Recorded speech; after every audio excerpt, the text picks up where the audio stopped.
Hello and welcome to Inside the Americas for a special edition. I'm Erin Ogunkeye. Coming up, as the world looks to address climate change at the COP28 summit in Dubai, we take a look at the effects of extreme weather across the Americas, from Canada to the Amazon in Brazil, and whether or not the region's leaders are prepared to tackle the issue.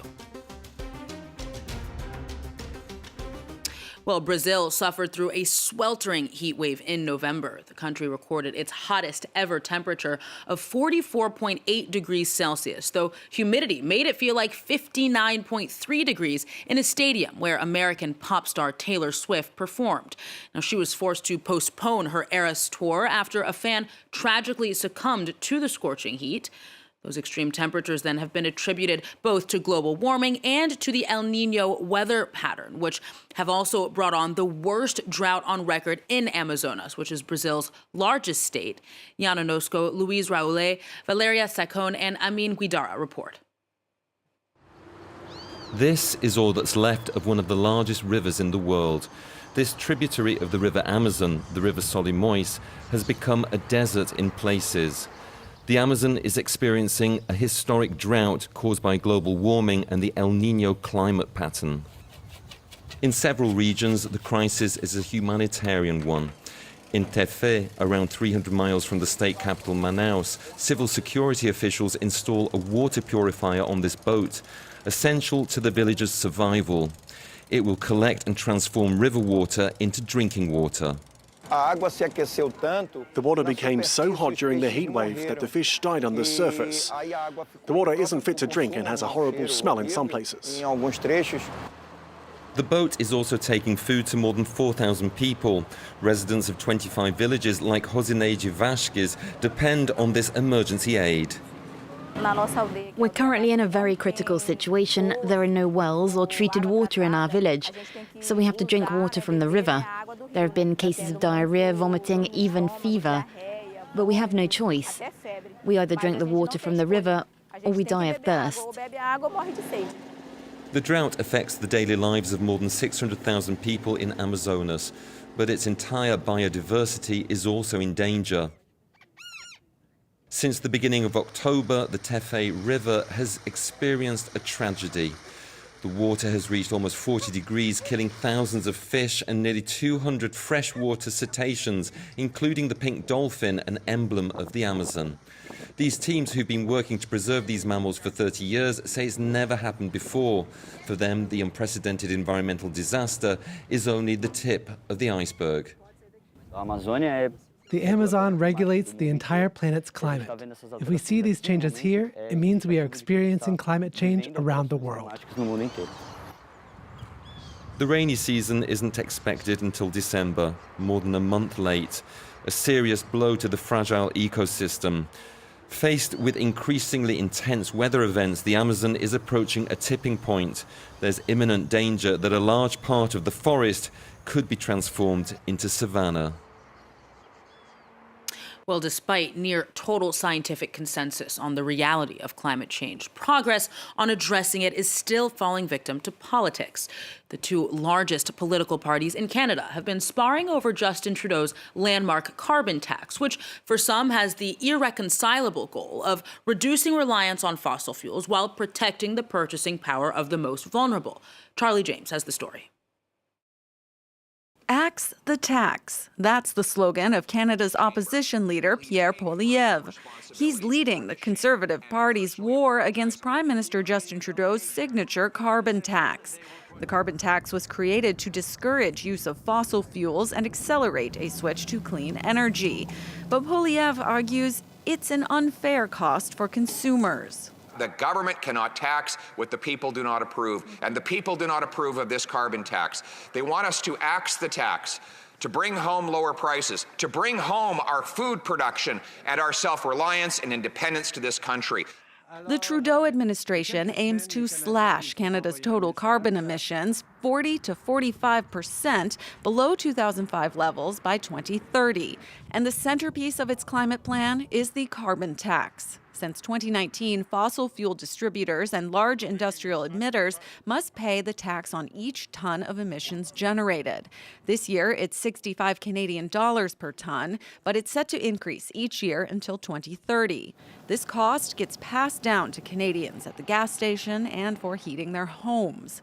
But amid soaring living costs, Trudeau decided to exempt home heating oil from the carbon tax, pushing the controversial policy back into the spotlight. But we have to make sure we're fighting climate change in ways that supports all Canadians. That is why today we are announcing a 3-year pause on the federal pollution price on heating oil so that we can give everyone the time and ability to switch to heat pumps. Trudeau justified the exemption, saying those who rely on home heating oil are the most vulnerable, lower-income households. But Conservatives renewed calls for the climate tax to be scrapped altogether. And according to an October opinion poll, support for the carbon tax has dropped 11 points in 2 years. The political stakes are high for Trudeau. A vote is not due until 2025, but polls show opposition leader Pierre Poilievre would clobber the prime minister if an election were held today. Well, the climate crisis has had a devastating effect on Indigenous populations worldwide, from Greenland to Kenya, all the way to Australia and Panama. France 24's reporters James Andre and Ashraf Abid have been meeting with local communities whose livelihoods are under growing threat due to warming temperatures. James joins me now on set. Hi, James. Hello. So as a part of your series on how climate change then is impacting these indigenous populations, you filmed part of it in Panama, where you looked at the impact of rising sea levels. Tell us more about that. Yes, absolutely. In fact, we filmed with the Guna community, which live on the San Blas Islands. Now, these are islands that are very, very low. Their altitude is probably just a few centimeters above the ocean level, and it is it's the Atlantic coast of Panama. Now, in that specific area, the Ministry of Ecology of Panama believes the water levels will rise 27 centimeters by 2050. That basically means that most of the islands are threatened, and that the main one, where about 2,000 people live, will very probably completely disappear, or at least not be inhabitable anymore.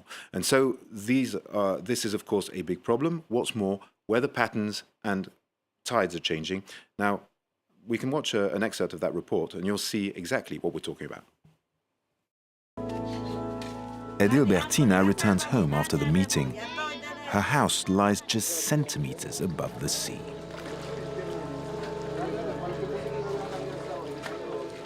When the tide rises, the sea waters enters this house and the one behind. The tide is at its highest at 7 p.m. here.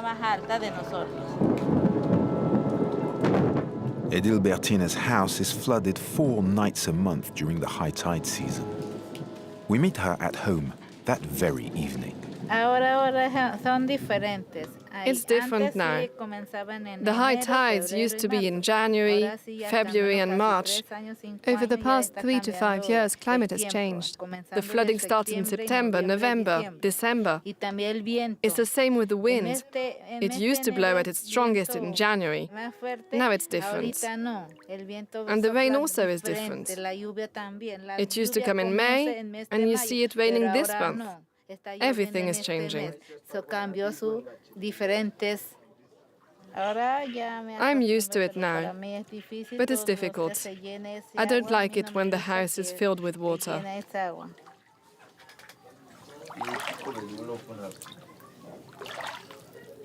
Edilbertina is a widow. She shares this house with 8 other people, including her mother, her sister, and her 3 sons. When the house is flooded, it damages all our stuff, our clothes. Our telephones get damaged if they fall in the water.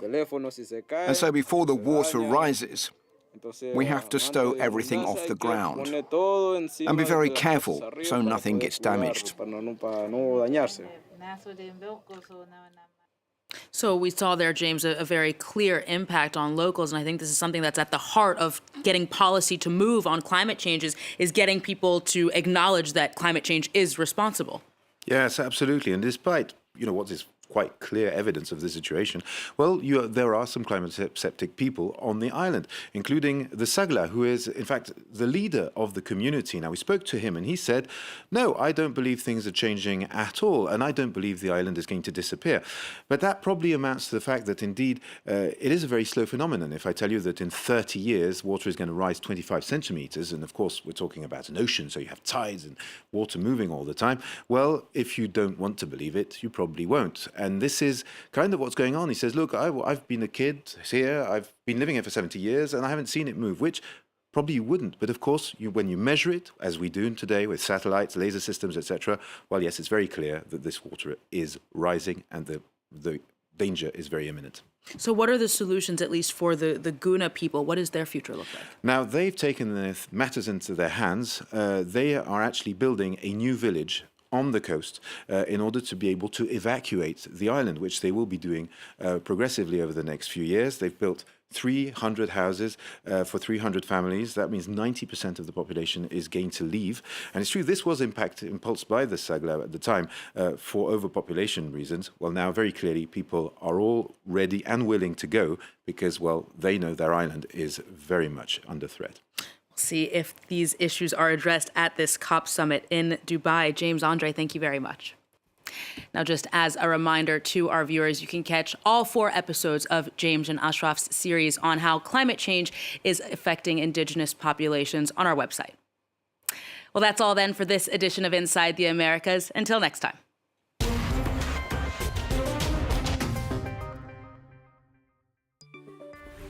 On France24.com. Click Live. Find the stories you want to watch or to read about. Live news 24 hours a day in 4 languages. Explore the topics that captivate you. Are you looking for the latest news or to watch a show on demand? Follow us. Live international news is just a click away. Liberté, égalité, actualité.